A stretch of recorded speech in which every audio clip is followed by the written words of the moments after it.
Você não merece ser um peso para ninguém, porque você não é digno de pena, você é digno de glória, porque o Rei mora em você.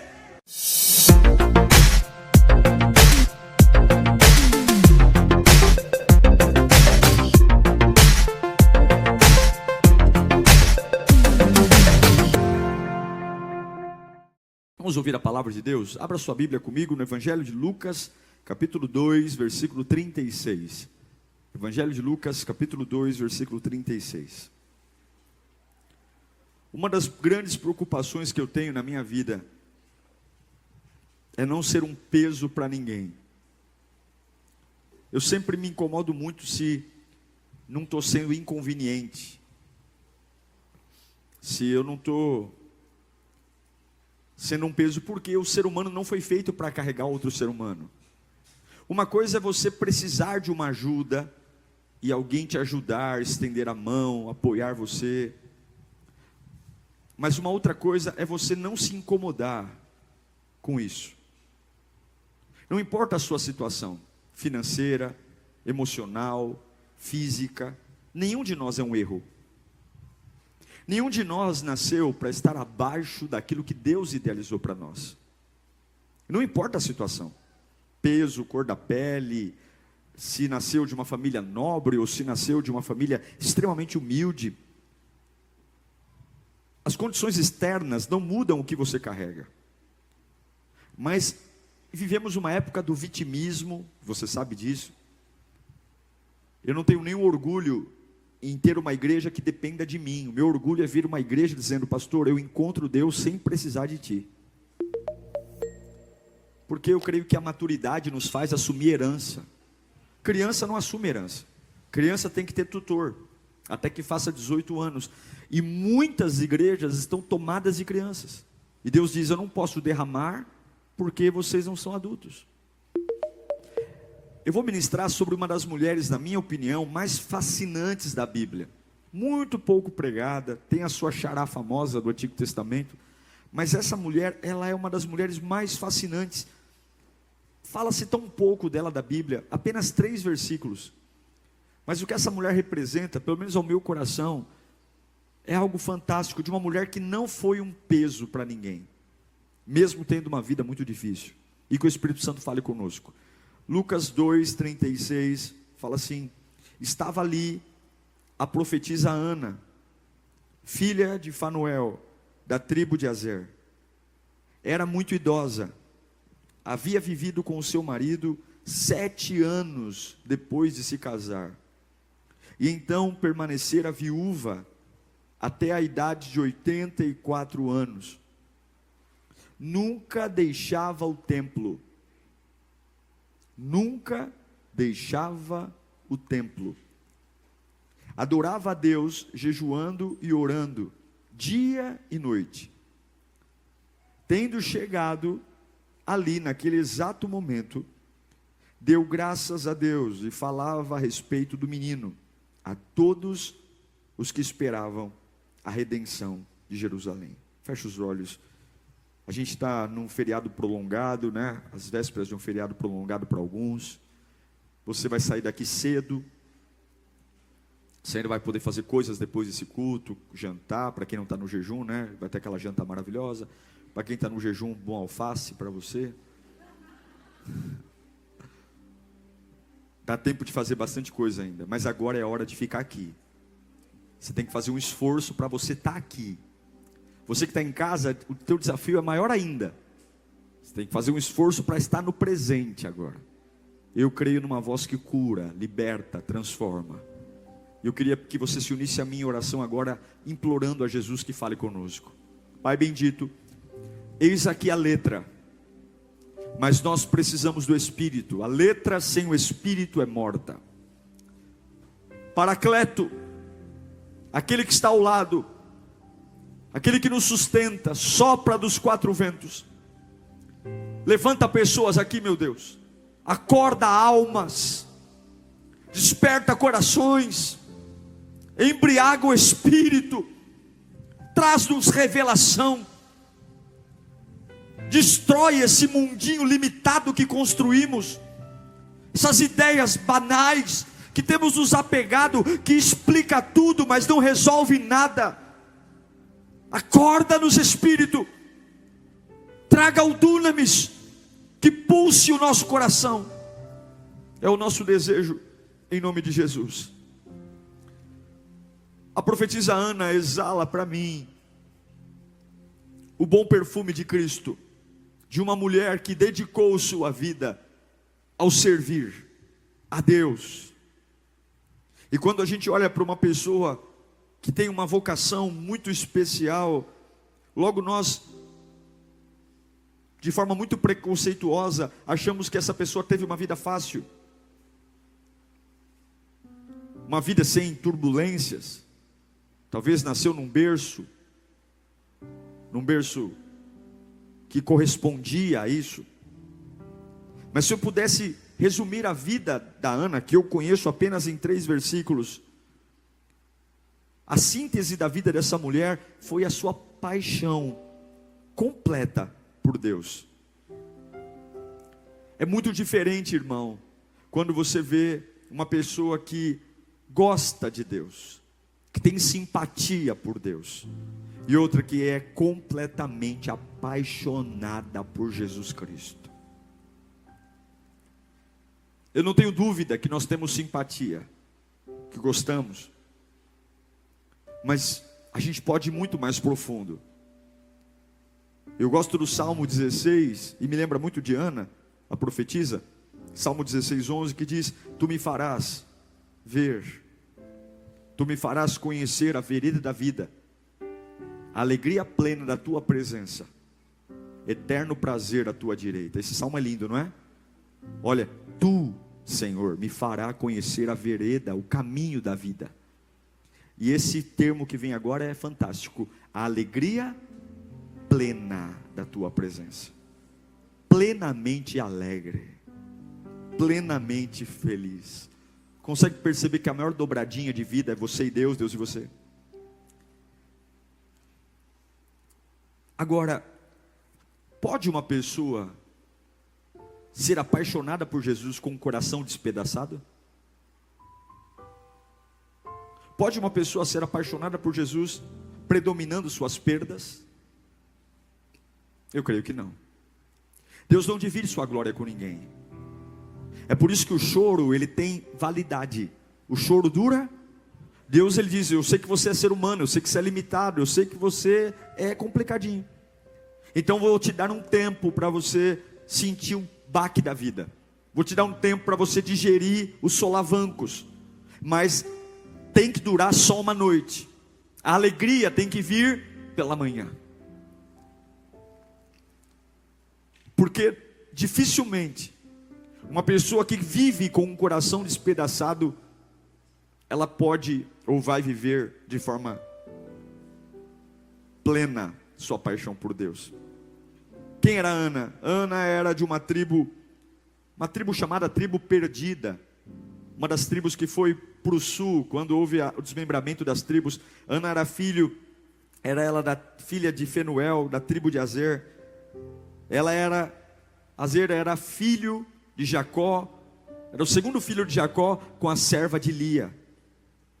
Era uma tribo de pequena expressão, não era das tribos mais famosas, e foi considerada uma tribo desertora, uma tribo perdida. A Bíblia chama Ana de profetisa, mas eu não sei se você percebeu, hoje em dia dificilmente as Bíblias fazem isso, mas havia uma página em branco quando você terminava o Antigo Testamento e começava o Novo Testamento. Aquela folhinha em branco, não é que acabou a tinta da gráfica, aquela folhinha em branco simbolizava 400 anos de silêncio. Deus não falou com ninguém, Deus não usou ninguém. Haviam cultos, mas Deus não falava. Haviam pregações, mas Deus não falava. Haviam profetisas, mas Deus não falava. Imagine a dificuldade de uma pessoa ser uma profetisa, e Deus a chama de profetisa, numa época que Deus não fala, que Deus está em silêncio. Imagino que tudo que Ana profetizava era o que já havia sido profetizado, e ela só repetia, porque Deus não falava, e ela era uma viúva.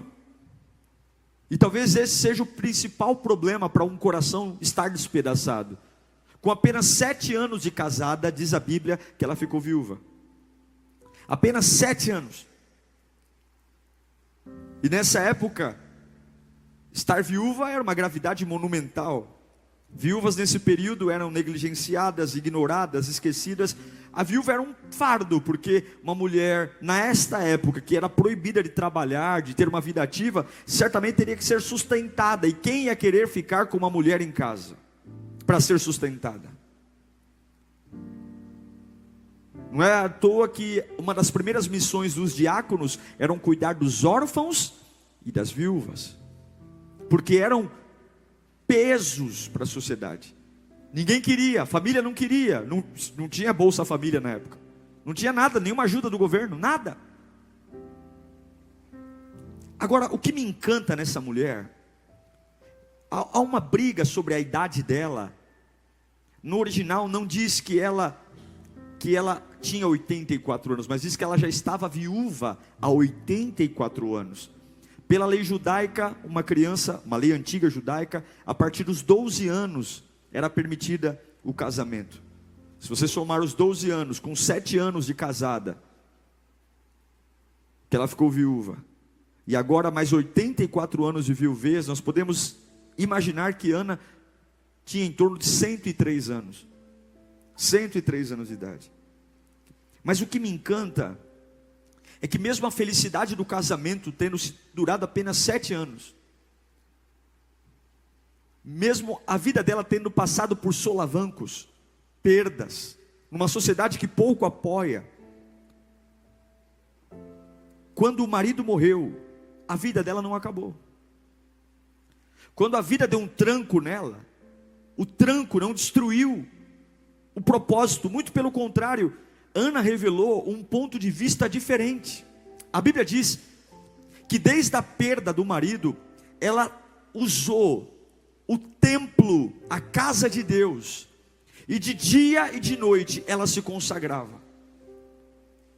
Quando eu leio esses 3 versículos, eu não consigo ver uma mulher com um coração despedaçado, eu não consigo ver uma mulher doente, eu não consigo ver uma pessoa que está marcada, mas eu vejo uma pessoa que a primeira característica que eu enxergo nela, ela não se tornou um peso para ninguém. Ela não se tornou. E eu vou dizer uma coisa, talvez você fale, pastor, o senhor está pregando essa mensagem, mas eu estou passando uma dificuldade, e eu estou precisando de ajuda. Está tudo bem. Quem nunca precisou de uma ajuda? Quem nunca precisou de uma casa? Quem nunca precisou de uma ajuda financeira? Quem nunca precisou de um apoio? Faz parte da vida, nós precisamos uns dos outros. Mas eu não posso aceitar isso como algo normal. Eu não posso querer viver a minha vida inteira, seja lá qual for a minha dificuldade, aceitando que isso é uma sina, é um karma, como dizem os espíritas. Não é. Deus não errou quando te fez. Você não é uma porcaria, seja lá qual for o seu problema e o seu contexto. E aqui eu vejo uma mulher que com 7 anos de casamento, nessa época o judaísmo tinha muito julgamento. Lembra de Jó, como foi julgado? Quando ele ficou doente, o que os amigos fizeram com ele? Confessa seu pecado, Jó. Você deve ter pecado, você deve ter feito alguma coisa errada. Imagine quantas histórias essa mulher ouviu, por ter ficado doente, ou por ter perdido o marido com 7 anos de casamento. Imagine. Mas ela não se tornou um fardo para os parentes. E Deus me trouxe aqui para dizer essa palavra para você. Eu não sei qual é o seu contexto, mas essa palavra vai vir como um chacoalhão na sua alma. Eu não dei o sangue na cruz por você. Eu não entreguei o meu filho amado por você. Eu não dei o mundo por você. Eu não fiz tudo por você, para você se limitar a ser um peso na vida das pessoas. Você vai repreender isso hoje, ainda que você não saiba como mudar sua vida, ainda que você não saiba de onde arrumar o recurso, ainda que você não saiba como vai abrir uma porta. Mas a partir deste dia, Deus manda dizer: tome uma nova posição. Você não será um peso na vida de ninguém. Não vai ser. Essa mulher não se transformou numa mulher solitária. A Bíblia diz que ela ia ao templo todos os dias.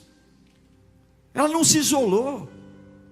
Ela não fez da sua dor um motivo de vitimismo, mas ela foi para o templo. A Bíblia diz que ela estava lá no templo de dia e de noite. E que templo era esse? Um templo que Deus não falava. Não se esqueça que Deus estava em silêncio. Imagine esse louvor que você sentiu aqui agora, essa atmosfera, porque o Espírito Santo está entre nós. Era um templo vazio, frio, mas ela estava lá. Não é porque despedaçaram o meu coração que eu vou ser um peso para alguém. E não é porque despedaçaram o meu coração que eu vou me isolar. Não se isole. Ei, Deus está falando com você. Pare de se esconder. Ei, Deus está falando com você. Sai desse quarto escuro hoje. Ei, Deus está falando com você. Eu ainda tenho um plano para a sua vida. Deus está falando com você aqui. Pare de alimentar o que tem que morrer e comece a alimentar o que tem que viver. Pare. Além de não ser um peso para ninguém, além de não se isolar, essa mulher, eu acho lindo isso, porque ela não se refugiou no passado. A Bíblia diz que ela era uma e profetiza, fala de futuro ou de passado? Futuro. Profecia, anunciando o futuro. E a história triste dela, o autor conta. O que é interessante é que o começo do livro de Lucas é genealogia, é a história de Jesus. O principal personagem desse capítulo é Jesus, mas ele tem que pegar 3 versículos para inserir uma velhinha de 103 anos, que está ali de pé, que está ali com 103 anos e não é um peso para ninguém. Não é um peso para a família, não é um peso para a igreja, não é um peso para ninguém, que não se isolou, foi útil e principalmente não se refugiou no passado. Sabe por quê? Porque Ana não permitiu que o seu profundo desgosto a afastasse de Deus, muito pelo contrário. O profundo desgosto dela, ela compensou na presença de Deus. E eu pergunto para você, para onde os seus desgostos te empurram? Para onde os seus desgostos te empurram?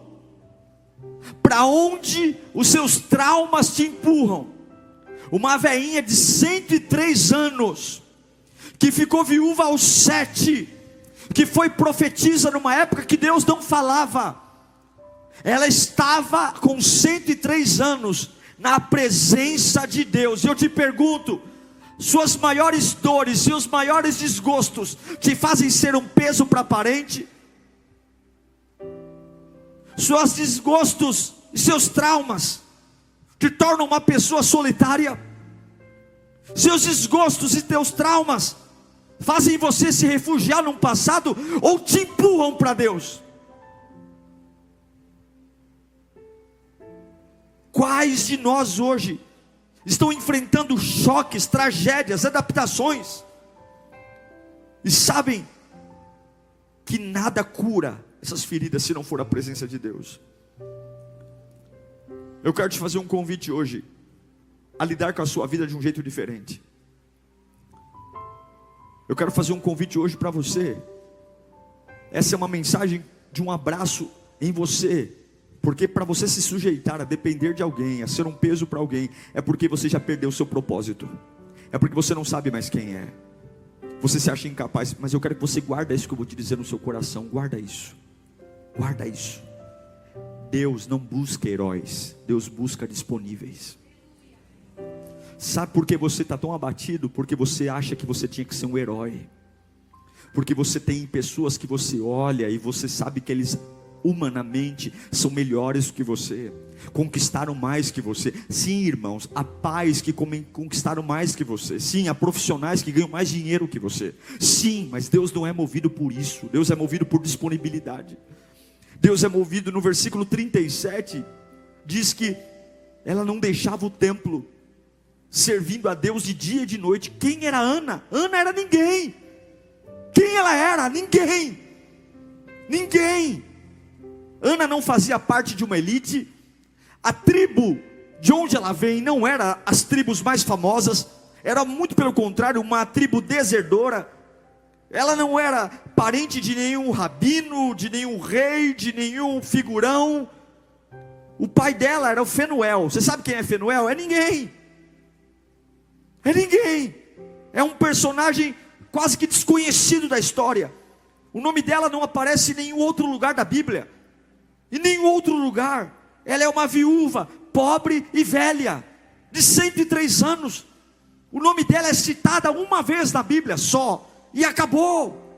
Ninguém ouve falar mais dela. Não se sabe mais nada dela, como ela morreu, para onde ela foi depois desse dia, nada. Não tem um memorial. Eu fui para Israel, não há memorial sobre ela. Não há nada, não há nenhuma homenagem, não há nenhuma estátua sobre ela, nada, nada, nada, nada, nada. O nome dela não é citado nas crônicas, nas literaturas. No entanto, o texto bíblico diz que ela era uma profetisa. Porque ainda que ninguém veja valor nela, Deus ainda chama ela para uma vocação. Deus ainda chama ela para um dom. É isso que Deus quer que você entenda. Você não é um herói. Você não precisa ser um herói. Mas se você estiver disponível diante de Deus, sempre vai haver um chamado e uma vocação para a sua vida. Deus não está procurando o seu currículo. Deus não está procurando a beleza da sua eloquência. Deus não quer saber a aprovação das pessoas, porque você não é definido pelo que pensam ou falam a seu respeito. Mas Deus quer que você esteja ali. E o que o coração desgostoso fez com ela? O que a amargura fez com ela? A amargura empurrou para Deus. E a Bíblia diz que ela estava ali de dia e de noite, de dia e de noite, de dia e de noite. Uma anônima, uma pessoa comum, mas de dia e de noite disponível. Disponível. Ela estava ali, disponível para Deus, disponível para buscar, disponível para servir. Ninguém a chamou de profetisa. Quem a chamou de profetisa foi Deus. Se você estiver disponível, se você entender que Deus não procura heróis, Deus procura pessoas disponíveis. Estamos cansados, mas estamos disponíveis. Estou abatido, Senhor, mas eu estou aqui, Senhor, de dia e de noite. Aconteceram tragédias na minha vida que mudaram totalmente o curso dos meus planos, mas eu estou aqui, Senhor, eu estou disponível. Eu não era desse jeito que eu queria estar hoje. Não era assim, não era essa vida que eu imaginei quando eu era criança, quando eu era mais novo. Mas eu estou aqui, Senhor, disponível. Depois do que aconteceu comigo, assim como Ana, muitas pessoas se afastaram, muitas pessoas não ligam mais para mim. Eu me tornei, para muitas pessoas, um problema. Eu me tornei um peso, um fardo. Olha, Senhor, depois daquele fracasso na empresa, realmente, mas eu estou pegando toda essa angústia, todo esse coração despedaçado, e eu estou empurrando a minha vida para Deus, de dia e de noite, de dia e de noite, porque Deus não está procurando heróis. Deus está procurando pessoas que hoje consigam glorificá-lo, ainda com os hematomas. Nosso mundo tem pouco espaço para fracos, irmãos. Nosso mundo tem pouco espaço para os pequenos. O nosso sistema está totalmente ligado no ser bem sucedido, famoso, endinheirado, ganhadores, grandes, heróis. Há pouco espaço para os pequenos. É uma geração que os pequenos são descartados, os comuns são julgados. Ninguém quer os comuns, todos querem os heróis, aqueles que não sangram, aqueles que tomam um tiro e não morrem, aqueles que aguentam tudo. Mas talvez você, assim como eu, não seja um herói. Talvez você seja apenas mais uma pessoa comum, que tem uma vida comum, uma família comum, um problema comum, um emprego comum, uma casa comum, e está tudo bem, porque Deus nunca pediu que você fosse algo diferente disso. Ele só pediu que você estivesse disponível, de dia e de noite, de dia e de noite, de dia e de noite. Com 7 anos de casamento, Deus levou meu marido, e de dia e de noite, oh meu Deus do céu, de dia e de noite. Com isso eu aprendo que Deus não está atrás de heróis, Deus busca a gente disponível. Você está disponível hoje? Não me fala da sua dor, não me fala do seu trauma, não me fala da sua tragédia. Me diga se hoje você está disponível para Ele fazer algo novo. Me fala se hoje você está disponível para ouvi-lo como você nunca ouviu. Me fala se hoje você está disponível para receber algo algo, porque o processo de Deus é seletivo, diferente dos outros. Talvez diante dos homens você nunca foi o mais popular, o mais querido, o mais ouvido, mas eu amo o que Paulo grita em 1 Coríntios capítulo 1 versículo 27, ele grita: mas Deus escolheu o que para o mundo é loucura, para envergonhar os sábios, escolheu o que para o mundo é fraqueza, para envergonhar o forte. Ele escolheu o que para o mundo é insignificante, desprezado, e que nada é, para reduzir a nada o que é, a fim de que ninguém se glorie diante dele, porque só há um digno de honra, glória e louvor. Vamos aplaudir aquele que é o único digno de honra, glória e louvor. Meu Deus! Glória! Você se torna um peso para alguém quando você acha que Deus busca heróis. Vira a chave. Você deixa de ser um peso para os outros quando lembra que Deus não procura heróis, Deus busca disponíveis. Segundo, nunca é tarde para sonhar. Sonhos de Deus nunca são tarde. A velhinha tem 103 anos e ela está esperando. O que ela está esperando? As profecias se cumprirem.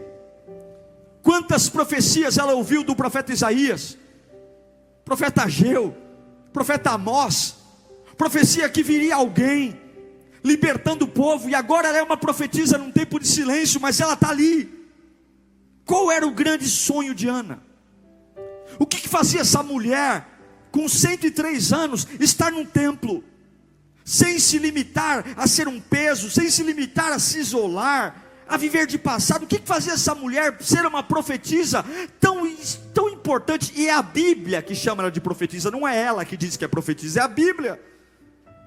O grande sonho de Ana, o que fazia essa mulher pulsar, veinha, cabelinho branco. Sabe quando você olha no espelho e você nem sabe quando foi que você perdeu a imagem? Que espelho foi que você perdeu a imagem? Veinha, cabelo branco, franzina. Mas o sonho dela era como o sonho de Simeão, era ver as profecias antigas do nascimento do Messias, do Salvador, se cumprirem. Ana viveu 103 anos com essa expectativa, e mesmo com 103 anos, ela ainda esperava, sonhava no momento em que Deus enviaria a redenção a Israel, a libertação do pecado por meio de um Salvador. Mesmo com a idade avançada, com uma vida marcada, ela continua sonhando, e quem continua sonhando, continua vivo de dia e de noite, de dia e de noite. Qual é o grande projeto que Deus colocou na sua mão? Qual é o grande sonho? Eu não estou falando aqui de motivação banal, eu estou falando de valores inegociáveis. É o sonho que você diz: isso não está na mesa, eu não ponho à venda. Pode chegar a pessoa mais carrancuda ao meu lado, a pessoa mais realista, que vai tentar manipular minhas emoções, eu não ponho à mesa, isso eu não discuto, eu não abro mão. Há 400 anos Deus não fala. Sabe o que significa isso? A expectativa de vida dessas pessoas era em torno de 100 anos. Ou seja, já faziam 4 gerações de sacerdotes, de cultos, que as pessoas encontravam a Deus e não sentiam, ouviam palavras e não tinham testificação na alma. Ela nasceu num período de silêncio, mas alguém um dia contou para ela que Deus prometeu que mandaria um Salvador. Isso para ela bastou. Não importa se os meus antepassados não creram mais, eu carrego uma verdade. Qual a verdade você carrega? Sabe por que a gente é um peso? Porque a gente não carrega nada, porque a gente acha que a gente não tem sentido. A gente se satisfaz olhando os outros viver, a gente se satisfaz olhando o casamento dos outros, porque eu não creio no meu. A gente se satisfaz vendo o filho dos outros, porque eu não creio no meu. E é por isso que os programas que mais fazem sucesso é programa de fofoca. É gente que senta num sofá, pega refrigerante para ver a vida do outro, porque não crê que pode viver. Mas uma velhinha de 103 anos, ao invés de pendurar a chuteira, ao invés de se enfiar num pijama, ao invés de ir para um asilo, ao invés de dizer, eu já fiz muito na minha vida, ela está ali, seca fisicamente, mas ela carrega alguma coisa. Quando você carrega algo, você nunca será um peso para alguém, você não se permitirá, porque quando você carrega algo verdadeiro, isso vai arrancar de você atitude, ação, movimento, paixão, vida, fé, em nome de Jesus. Faça um balanço hoje. O que você carrega que você fala, isso aqui é inegociável, em relação à sua família, em relação ao seu futuro, em relação ao seu ministério, ao seu chamado? O que você diz? Eu não abro mão disso. Não sei como pagar, não sei como resolver, não sei qual vai ser o caminho, mas eu não estou nem aí. Deus não disse que vai vir um Salvador, e daí que faz 400 anos que Ele não fala? Se Ele usou Isaías, se Ele usou Jeremias, Ezequiel, Obadias, sei lá, se Ele usou, Ele vai cumprir. O que é? Ela não pensa em aposentadoria, porque ela tem motivos nobres e dignos para continuar. Qual é o motivo nobre e digno que você vai carregar na sua alma? Que quando alguém te fala assim, deixa sua vida comigo, eu vou cuidar de você, você vai dizer, ninguém vai cuidar de mim. Você vai cuidar da sua vida e eu vou cuidar da minha. Se eu precisar de uma ajuda, por uma noite eu vou te ligar, mas vai ser só por uma noite, porque a alegria, o sol nasce. Pela manhã o sol nasce. Talvez eu precise de uma ajuda só um mês, mas eu não vou viver de caridade, porque eu carrego algo que não dá tempo para estar na tua mão. É grande demais para estar na mão do homem. Você não consegue dar conta da tua vida, você vai querer dar conta dos meus sonhos? Sai para lá. Meu sonho está na mão do meu Deus. É de dia e de noite. Fala comigo, de dia e de noite. Deus não busca heróis, Deus busca gente disponível. Nunca é tarde para você ter um grande sonho. E último, se você praticar isso, entenda que existe uma relação estreita, apertadinha assim, ó, entre constância e promessa. Elas andam quase que juntas. Fala comigo, constância e promessa. É uma relação lado a lado. Você quer ver a promessa se cumprir? Seja constante. Elas andam lado a lado. A Bíblia diz que ela ia na casa de Deus e ela pregava e profetizava de dia e de noite. A parte B do versículo 37 de Lucas que lemos, diz que ela nunca deixava o templo. Consegue colocar para mim? Nunca deixava. Então permanecera viúva até a idade de 84 anos e nunca deixava o templo. A Bíblia pode mentir? Nunca quer dizer que ela estava lá todos os dias. Em outras palavras, constantemente ela estava no templo. Para fazer o quê? Falar da vida dela? Curiar da vida dos outros? Para ficar fazendo fofoca? Biquinho? Chamando a atenção? Ela ia para o templo para jejuar e orar dia e noite. Já que eu tenho tempo, já que a vida despedaçou meu coração, o buraco que a vida deixou, eu vou preencher com Deus. Preencha os buracos com Deus. Se aconteceu uma catástrofe na sua vida, alguém te deixou, alguém te largou, alguma coisa te tirou, pega esse buraco que a vida deixou e preencha ele com Deus. Aqui vai ser Deus. O que eu acho lindo é que durante muitos anos ela perseverou com paciência até os seus 103 anos. E eu creio, irmão, que a constância é a rainha de todas as virtudes. A maior virtude de um homem é a constância. É estar de pé no dia frio e é estar de pé no dia ensolarado. É estar de pé quando o sorriso é largo e é estar de pé quando o sorriso é amarelo. É estar de pé quando você está igual a Rose, lá no Titanic. Eu vou ganhar o mundo! Mas ele está de pé quando você está abraçado no iceberg. Eu vou ganhar o mundo também. A constância é a rainha de todas as virtudes, porque só quem possui constância termina. E aí agora, tem uma velhinha de 103 anos, talvez as corcundas dela estejam maiores, talvez ela estava ali como sempre esteve. A Bíblia diz que todo dia era no templo, mas agora há um burburinho na entrada da porta do templo. Há um burburinho. E ela está ali, velhinha. Ana, por que você não para? Porque eu sei que um dia as profecias vão se cumprir.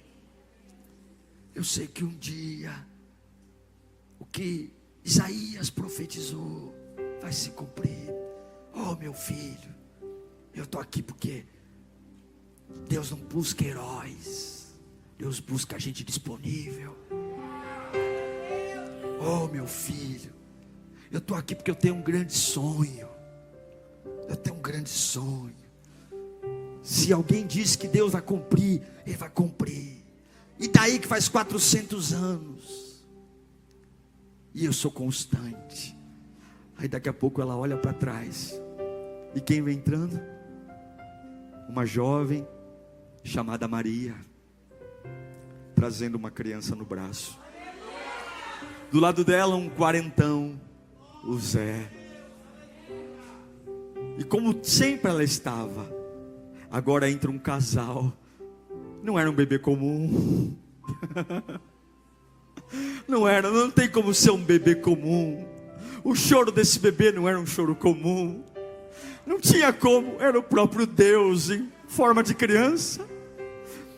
E eu consigo imaginar, irmãos, que Deus falou para ela: o silêncio acabou. Eu estou cumprindo o que prometeu.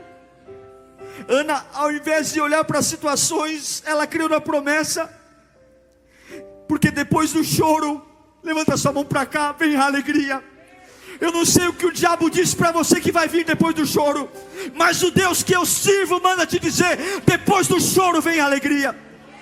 Recebe-as, levanta as mãos. Depois das lágrimas vem o consolo. Depois da lágrima não vem a depressão. Depois da lágrima não vem o suicídio. Na minha Bíblia, depois da lágrima vem o consolo. Você não vai morrer. Sabe o que vem depois do deserto? Não vem o cemitério. Depois do deserto vem a terra prometida. Depois do deserto vem Canaã. Depois da humilhação, sabe o que vem? Depois da humilhação não vem a loucura, não. Depois da humilhação, a minha Bíblia diz que os humilhados, eles serão o quê? O quê? Serão exaltados. A minha Bíblia diz que depois da cruz, o que vem? Depois da cruz vem a ressurreição.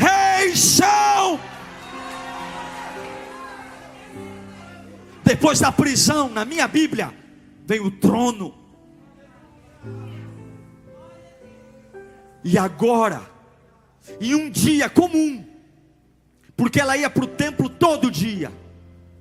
Imagina se nesse culto ela faltasse. Imagina uma mulher com 103 anos, esperando um dia que a profecia se cumprisse, mas nesse dia, ela se desse o direito de falar: eu vou descansar, eu vou tirar um tempo para mim, eu mereço férias. Imagine se nesse dia ela ficasse com uma dor de cabeça tão forte e diria: eu não vou.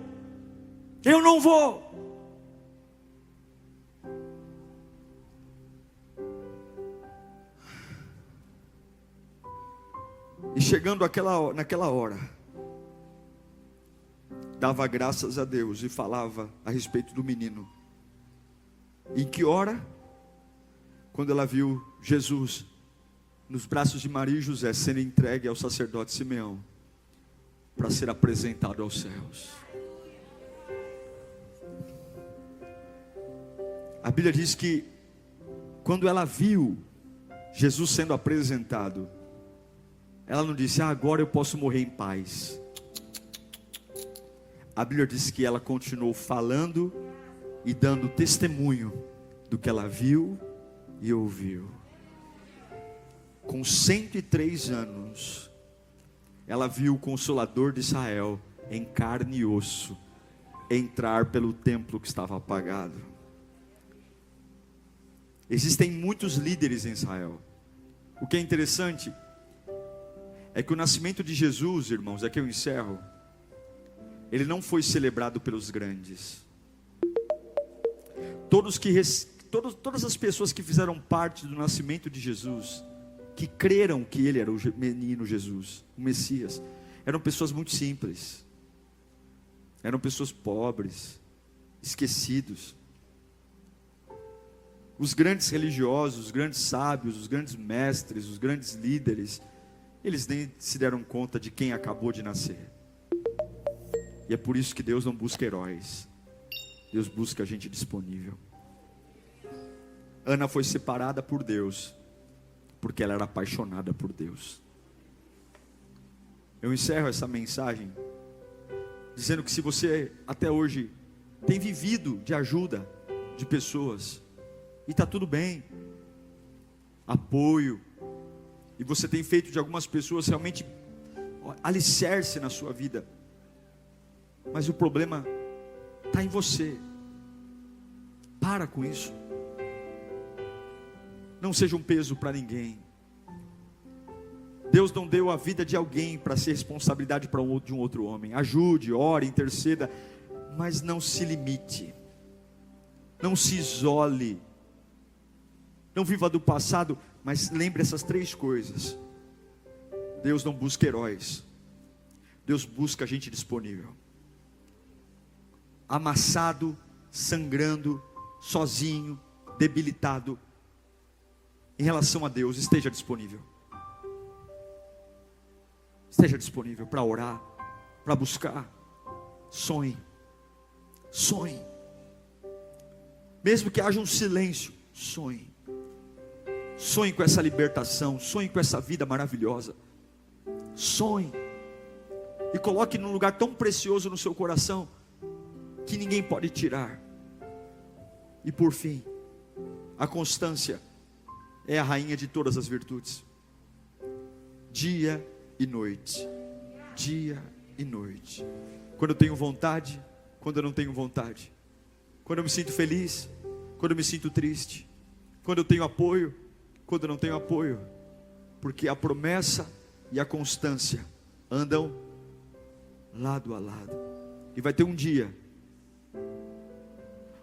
como qualquer outro dia, um dia comum, que você vai dizer: hoje é mais um culto que eu vou para a igreja, hoje é mais um dia que eu vou adorar a Deus.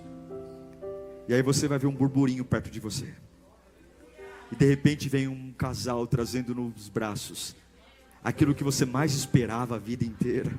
Meu Deus, você vai ver aquilo que você ouviu de Isaías. Você consegue entender o privilégio de Ana?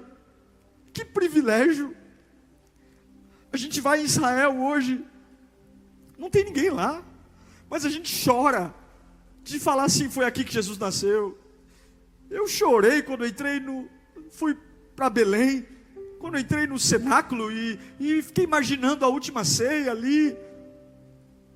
Agora você imagina aquela velhinha de 103 anos vendo o bebê Jesus.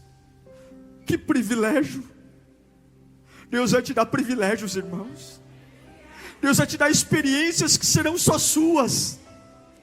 Deus vai te dar experiências que você vai dizer: eu não sou um erro, não me valorizam, não me veem, mas eu não estou nem aí, Ele me vê. Deus vai cuidar de você.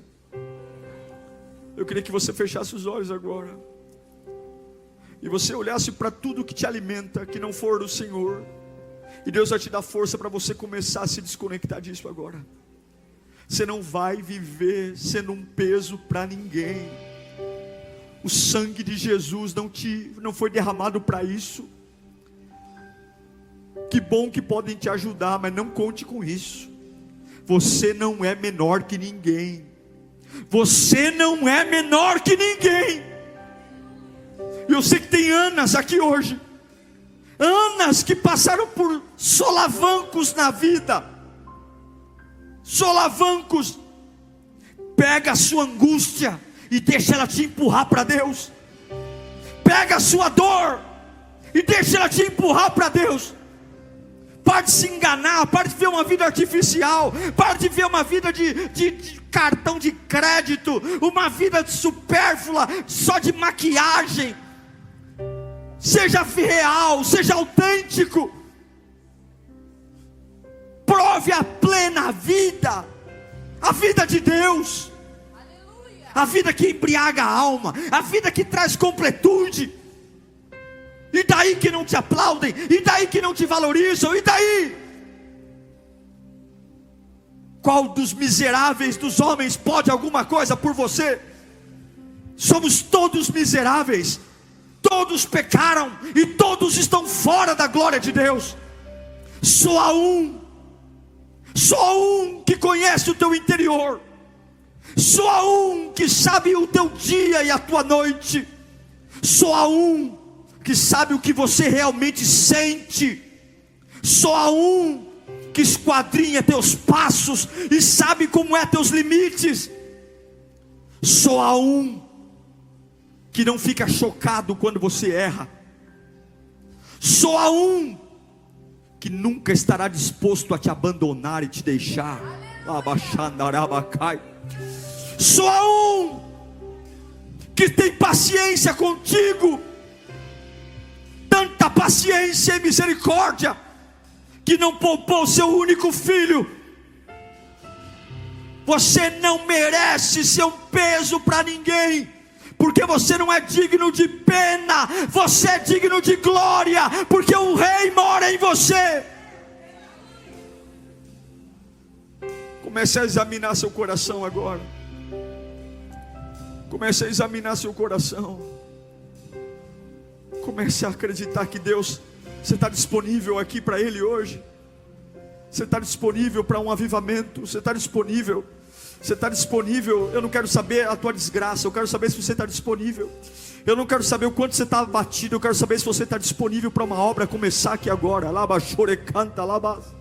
Eu não quero saber se você está sofrendo, eu quero saber se você está disponível. E o sonho, hein? E o sonho, hein? Qual é o sonho, hein?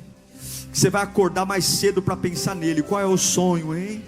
Qual é o sonho, hein? Oh meu Deus, qual é o sonho? Que logo logo você vai ver entrando pelas portas. Oh meu pai, lá baixerecai.